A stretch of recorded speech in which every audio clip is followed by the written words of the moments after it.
À l'écoute de l'ERTM, il est 13h à Ouans et à 100, la même heure partout au Mali.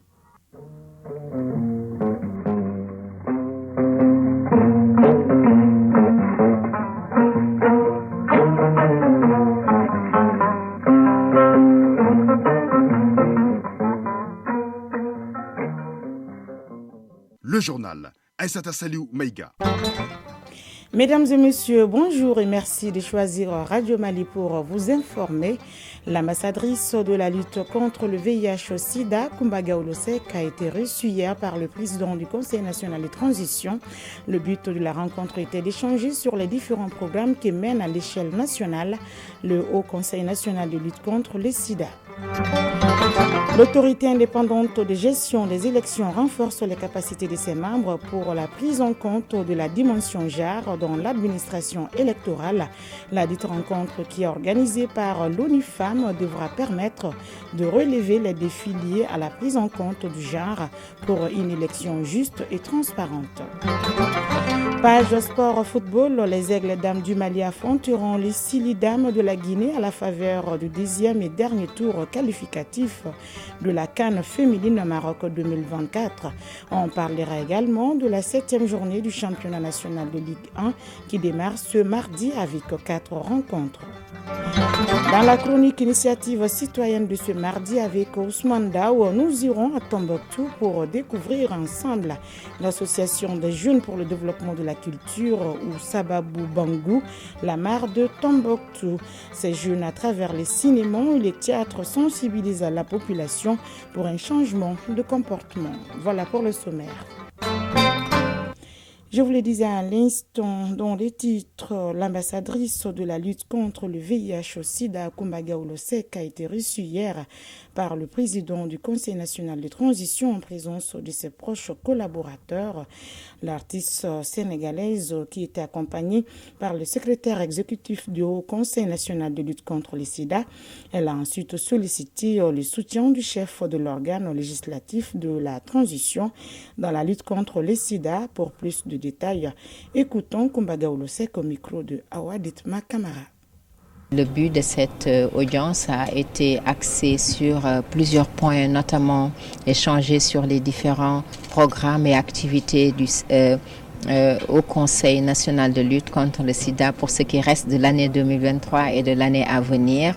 Remercier d'abord le président du CNT de sa disponibilité, de son engagement, mais surtout de sa sollicitude depuis toujours à l'endroit des différents programmes que nous menons à l'échelle nationale, mais aussi échanger avec lui, bien sûr, des ambitions qu'a le Haut Conseil et que moi-même aussi je suis en train de piloter ici en tant qu'ambassadrice, notamment la prochaine édition du Festival international Le Chant des Linguères. Nous avons trouvé chez le président un homme ouvert d'esprit, un homme moderne, un homme engagé à nos côtés, un homme engagé surtout pour la paix, la sécurité, la cohésion sociale au Mali, disposé à nous accompagner dans toutes nos actions, que cela soit dans le cadre des projets à réaliser ou en tout cas des programmes à mener à l'endroit des personnes vivant avec le VIH.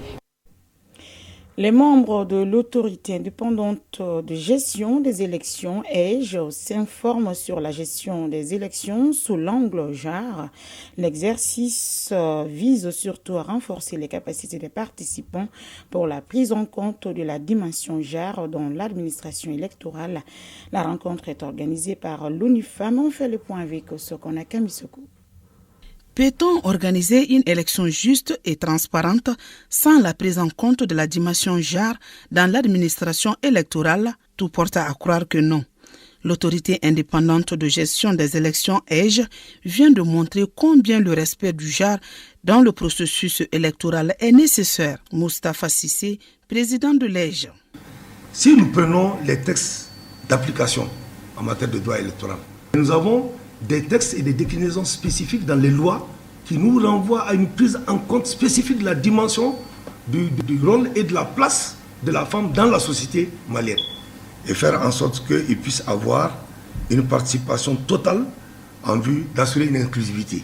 Le Mali a signé et ratifié plusieurs textes relatifs aux droits des femmes.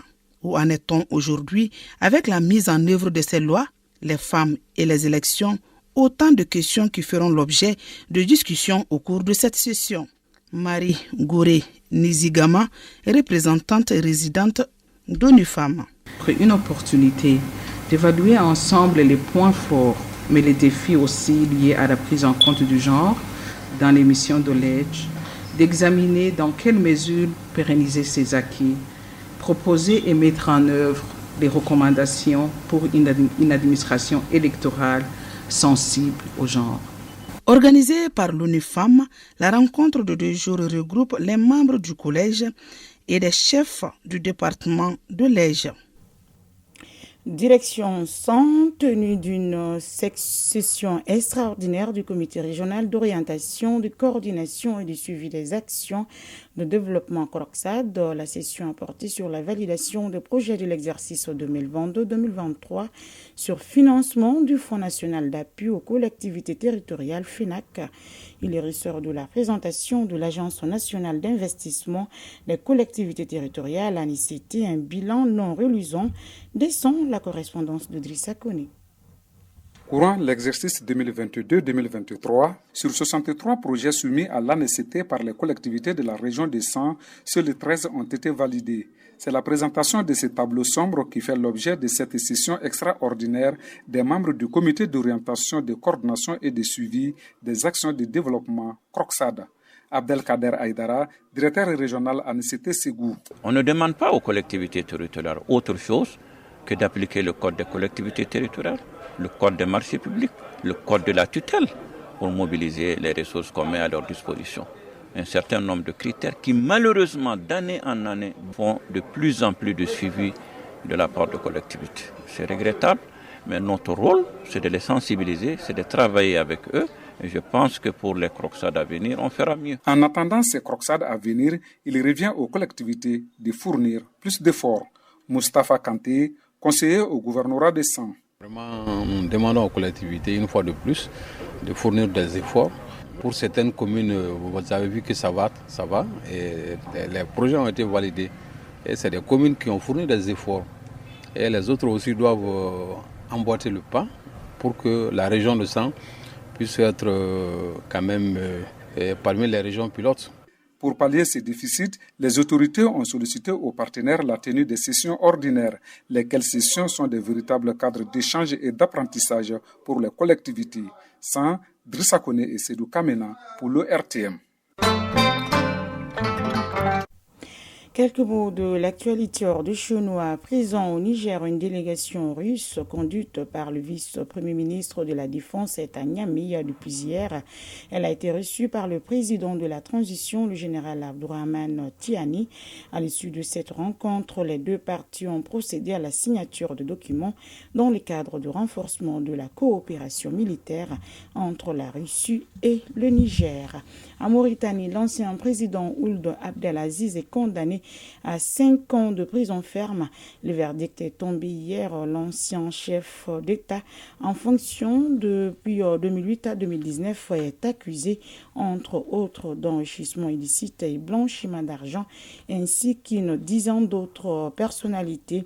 Il se serait constitué un patrimoine et un capital d'environ 67 millions d'euros, soit plus de 43 milliards de francs CFA au moment de son inculpation en mars 2021.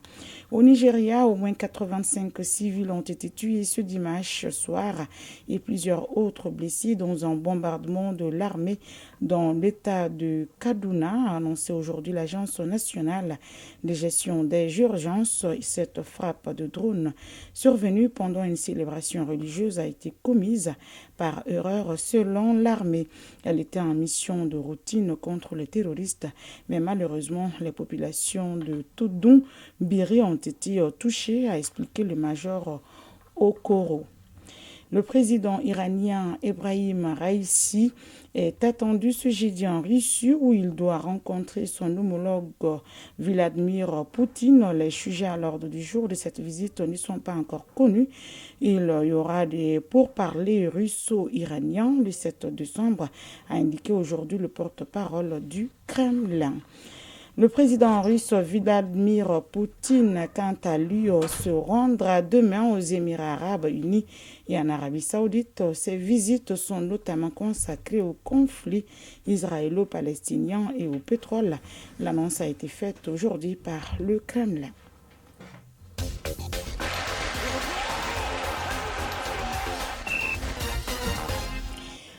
La page sport de ce journal, c'est avec vous, Siragatou Sissé. Bonjour. Bonjour, et c'est Assali Ouméga. Éliminatoire CAN féminine Maroc 2024. Les Aigles Dames du Mali sont en déplacement pour jouer contre les Sili Dames de Guinée à la faveur du deuxième et dernier tour qualificatif.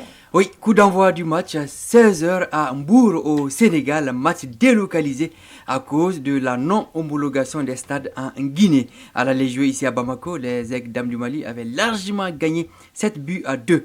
Malgré tout, Koumba Dembélé, la milieu de terrain des Aigles, se dit méfiante du Sili de Guinée. Elle est au micro de nos envoyés spéciaux à Mbour, Assa Soumaré et Gaussou Achtouri.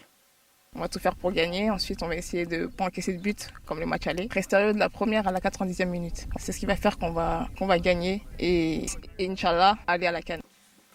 Le Mali, absent en 2022 de la CAN, voudrait bien se racheter en se qualifiant pour la fête du football féminin africain. Bonne chance alors. Retour hier des Aiglonnés du Mali après leur troisième place obtenue en Indonésie.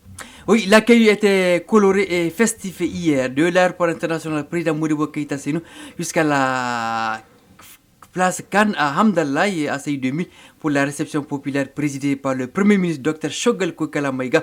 Les supporters sont sortis massivement pour dire merci aux Aiglonnais couronnés médaillés de bronze à la Coupe du Monde en Indonésie.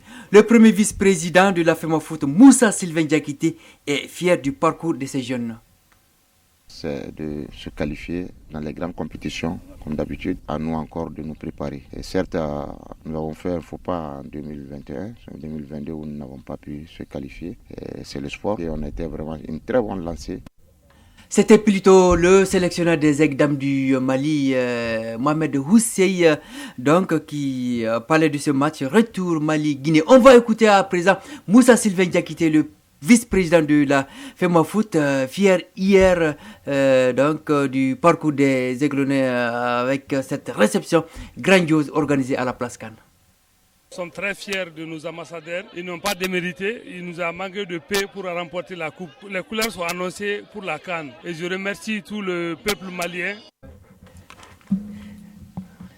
Championnat national de Ligue 1, la 7e journée démarre ce mardi avec 4 rencontres.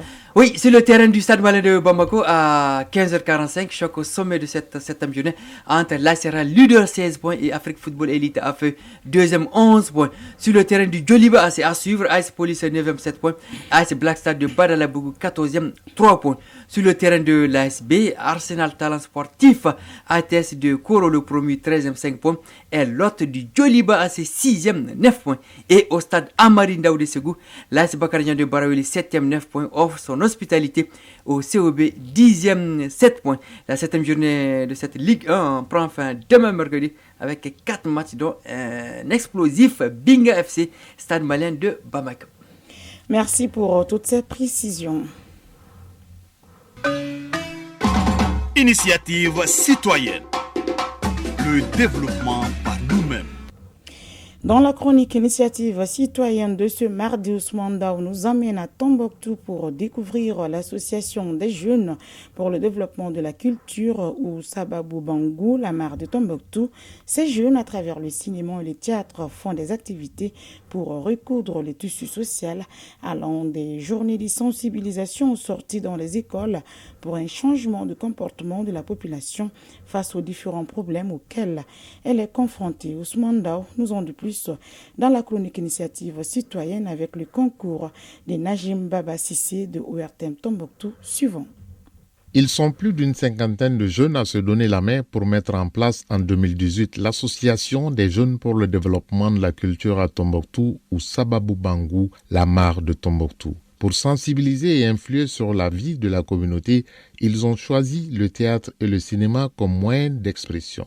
Khalil Ibrahim Andan, membre de l'association Sababou Bangou. Faire renaître le théâtre à Tombouctou et le cinéma, l'activité que nous appelons Tidjifo Dame, qu'on fait chaque année, mois de Ramadan. Pendant tout le mois, on fait des activités culturelles, les chants panégyriques, les chants danse traditionnelle, les contes. En tout cas, c'est une sensibilisation, ça ramène Tombouctou à son d'antan. La deuxième activité, c'est le 16 jours d'activisme. Nous le faisons chaque année, que nous soyons appuyés ou pas, nous sommes obligés de le faire. Nous le voyons comme notre devoir et notre participation au développement de notre pays. Il y a des organisations, des partenaires qui nous font appel pour des prestations en sketch, en film, sur la vie de tous les jours, c'est-à-dire les violences basées sur les genres, l'allaitement, le comportement, la cohésion sociale, le vivre ensemble. Des thématiques pour un changement de comportement qui ne vont pas sans difficulté pour les jeunes de l'association. Nous sommes dans une ville où le théâtre et le cinéma n'est pas arrivé à son paroxysme. Le théâtre est sous le yeux des populations un jeu. Et c'est récemment que nous avons, grâce à nous et d'autres acteurs à Tombouctou, les gens commencent à donner un peu d'importance au cinéma et au théâtre. Des festivals, des activités culturelles partout. Les partenaires n'investissent pas en la culture et l'État s'investit moins par rapport à la culture. Pour les jeunes de Sababou Bangou, ces difficultés ne sont pas un frein car le message passe au niveau de la population. En réalité, chaque fois que nous prestons pour la population, elle aime. Et récemment, l'activité qu'on a menée au CEDRAP, il y a eu des gens qui ont pleuré dans la salle. Nous, ça nous suffit. Quand le peuple comprend, ça nous suffit largement. On demande seulement à la population de s'investir de plus parce qu'on se nourrit de cette culture-là, on se nourrit de cette activité. Et si on n'arrive pas à trouver un peu de pain dedans, ça pose problème. Sinon, les gens adorent ce qu'on fait, mais l'investissement pose problème. Au fil des années, avec leur volonté de faire bouger les lignes et l'adhésion des communautés, ils nourrissent l'ambition de faire renaître le théâtre et le cinéma à Tombouctou. Khalil Ibrahim Andan, membre de l'association Sababou Bangou. D'abord, au tout début, personne n'a fait une école de théâtre. Personne. On s'est jeté dedans. Et aujourd'hui, on a des experts. On peut dire qu'on a des gens qui représentent la troupe. Et vraiment, c'est une fierté pour nous d'abord. En deuxième lieu, on aimerait quand même à l'avenir léguer une équipe à Tombouctou de théâtre, de cinéma, qui va faire la fierté de Tombouctou. À travers ses activités dans la cité des 333 saints, cette jeune association démontre que la culture à travers le théâtre et le cinéma peuvent être des leviers pour la stabilité et la cohésion sociale, gage d'un développement durable. À 13h, passé des 17 minutes à Saré-Kei, Nancy à Tombouctou, se referme ce journal qui vous a été présenté par Issata Saliou Maïga. Sa mise en onde a été assurée par Absé Traoré, mise en ligne aussi Gou Traoré, réalisation Souma Ouaïdara, coordination Soumandao. Merci d'avoir été des nôtres. Excellente fin de journée en compagnie des programmes de la Radio nationale du Mali.